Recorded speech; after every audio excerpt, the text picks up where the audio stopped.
Hi friends, welcome to my recipe corner. അപ്പൊ ഇന്ന് നല്ല നാടൻ ചിക്കൻ കറിയുടെ ഒരു പെർഫെക്റ്റ് റെസിപ്പിയാണ് ചെയ്യുന്നത് കേട്ടോ. അപ്പൊ കറക്റ്റ് 1 കിലോ ചിക്കൻ കറി വെക്കാനുള്ള ഒരു പെർഫെക്റ്റ് റെസിപ്പിയാണ്. അപ്പൊ കുറച്ച് കാര്യങ്ങളൊക്കെ ഒന്ന് ശ്രദ്ധിച്ചാല് നല്ല ടേസ്റ്റി ചിക്കൻ കറി എല്ലാവർക്കും റെഡിയാക്കി എടുക്കാൻ പറ്റും കേട്ടോ. അപ്പൊ ഒരുപാട് പേർക്ക് മസാലപ്പൊടികളുടെയൊക്കെ അളവിലും മറ്റുമൊക്കെ വരുന്ന ഒരു കൺഫ്യൂഷൻ ഉണ്ടാവും.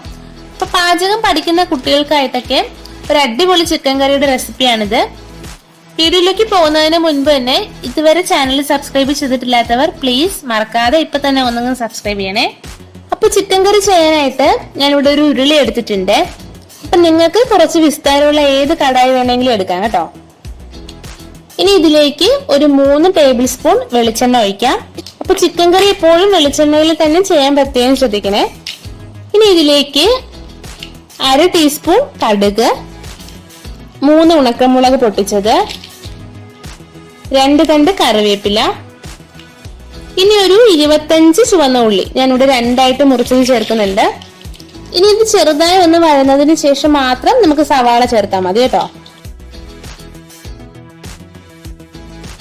അപ്പൊ ഇതുപോലെ ഒന്നങ്ങ് ട്രാൻസ്പെറന്റ് ആയാൽ മാത്രം മതി. ഇനിയിപ്പോ നമുക്ക് ഇതിലേക്ക് ഒരു 2 മീഡിയം സൈസ് സവാള സ്ലൈസ് ചെയ്ത് ചേർക്കാം. ഇനി 2 പച്ചമുളക് 2ആയി മുറിച്ചത് ചേർത്ത് കൊടുക്കാം. ഇനി നമുക്ക് ഉള്ളി വാടാനായിട്ട് കുറച്ച് ഉപ്പ് കൂടി ചേർത്ത് ഒന്നങ്ങ് വഴറ്റിയെടുക്കാം. അപ്പൊ സവാള നന്നായി വഴറ്റിയെടുക്കാൻ ശ്രദ്ധിക്കണം കേട്ടോ, ഇല്ലെങ്കിൽ കറിയിൽ ആ ഒരു മധുരം ഉണ്ടാവും. അപ്പൊ ഇത്രയും വഴറ്റിയിട്ട് ഇതിൽ നമുക്ക് ഇഞ്ചി വെളുത്തുള്ളി പേസ്റ്റ് ചേർത്ത് കൊടുക്കാം. അപ്പൊ 2 ടേബിൾ സ്പൂൺ ഇഞ്ചി വെളുത്തുള്ളി ചതച്ചതാണ് ഞാൻ ചേർക്കുന്നത്. അപ്പൊ ഇഞ്ചി വെളുത്തുള്ളി എപ്പോഴും ചതച്ച് ചേർക്കുന്നതാണ് അതിന്റെ ഒരു കറക്റ്റ് ടേസ്റ്റ് കിട്ടുന്നത് കേട്ടോ. ഇനി ഇതും കൂടി ചേർത്ത് നന്നായിട്ട് ഒരു ബ്രൗൺ ഷെയ്ഡ് ആകുന്നവരെ ഒന്നങ്ങ് വഴറ്റിയെടുക്കാം.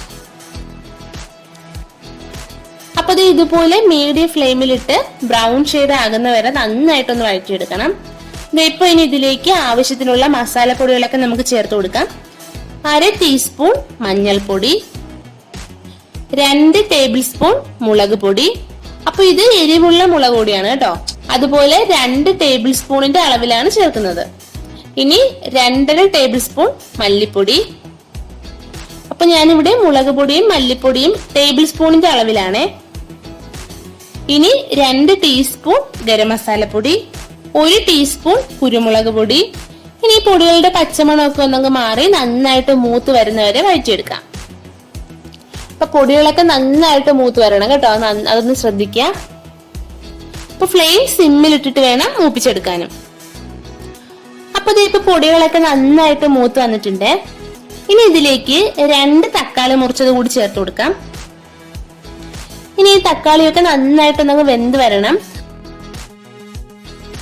അതിനായിട്ട് കുറച്ച് വെള്ളം കൂടി ചേർത്ത് നമുക്കൊന്ന് മൂടി വെക്കാം.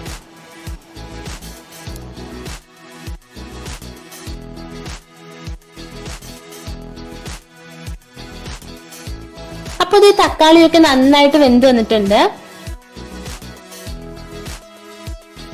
ഇനി ഇതിലേക്ക് കുറച്ച് കറിവേപ്പില കൂടി ചേർത്ത് നന്നായിട്ട് റോസ്റ്റ് ചെയ്തെടുക്കണം.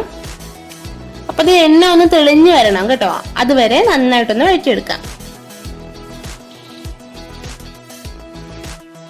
ഇപ്പൊ നല്ല മണം വരുന്നുണ്ട്. ഇനിയിപ്പോ ഇതിലേക്ക് നമുക്ക് ചിക്കൻ ചേർത്ത് കൊടുക്കാം.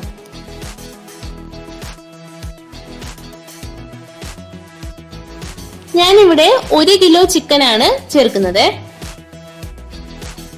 ഇനി ഈ ചിക്കൻ മസാലയൊക്കെ ആയിട്ട് നന്നായിട്ടൊന്ന് മിക്സ് ആക്കി എടുക്കണം. അപ്പൊ ചിക്കന് ആവശ്യമായ ഉപ്പ് കൂടി ചേർക്കണം കേട്ടോ.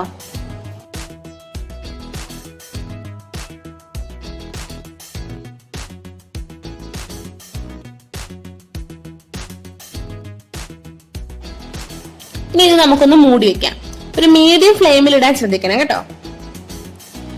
ഇതൊരു 10 മിനിറ്റ് കഴിയുമ്പോൾ ചിക്കനിൽ നിന്നും ഇതുപോലെ വെള്ളം ഇറങ്ങിയിട്ടുണ്ടാവും. ഇപ്പൊ ഇത് നന്നായിട്ട് ഇളക്കി വെക്കാൻ ശ്രദ്ധിക്കണേ. ഇനി നമുക്ക് ഇതിലേക്ക് ഇപ്പോ ഗ്രേവിക്കായിട്ട് കുറച്ച് വെള്ളം കൂടി ചേർത്ത് കൊടുക്കാം.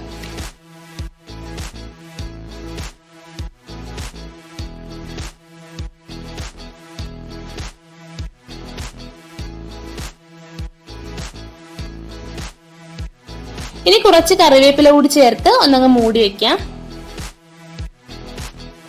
ഒരു 10 മിനിറ്റ് കൂടി ഒന്നങ്ങ് വെന്ത് വരട്ടെ. അപ്പൊ ഇത് ഇടയ്ക്കിടയ്ക്ക് ഒന്നങ്ങ് ഇളക്കി കൊടുക്കാൻ മറക്കരുത് കേട്ടോ.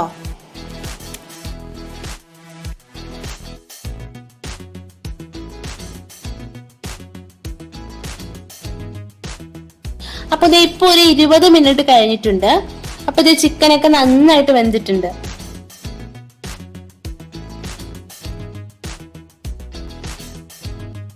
ഇനി ഒരു 5 മിനിറ്റ് കൂടി നമുക്ക് ഫ്ലെയിം സിമ്മിൽ ഇട്ടിട്ട് ഇതൊന്ന് മൂടി വെക്കാം. അപ്പൊ ഇത് ഇപ്പൊ എണ്ണയൊക്കെ മുകളിൽ തെളിഞ്ഞു വന്നിട്ടുണ്ട്. നമ്മുടെ ചിക്കൻ കറി റെഡി ആയിട്ടുണ്ട്. അപ്പൊ ഇതിൽ ഒരു മസാലയുടെയും എക്സ്ട്രാ ഫ്ലേവർ നിങ്ങൾക്ക് ഫീൽ ചെയ്യില്ല കേട്ടോ. അതുപോലെ തന്നെ പെർഫെക്റ്റ് ടേസ്റ്റ് ആൻഡ് ഫ്ലേവർ ആയിരിക്കും. റെസിപ്പി ഇഷ്ടപ്പെട്ടാൽ എല്ലാവരും ഉറപ്പായിട്ട് ലൈക്ക് ചെയ്യുക, മാക്സിമം ഷെയർ ചെയ്യാം. അതുപോലെ തന്നെ നിങ്ങൾ ട്രൈ ചെയ്തിട്ട് കമന്റ്സ് അറിയിക്കാനും മറക്കരുത്. അപ്പൊ ഇതുപോലൊരു ഈസി ആൻഡ് ടേസ്റ്റി റെസിപ്പി ആയിട്ട് നെക്സ്റ്റ് എപ്പിസോഡിൽ കാണാം. Till then take care and by.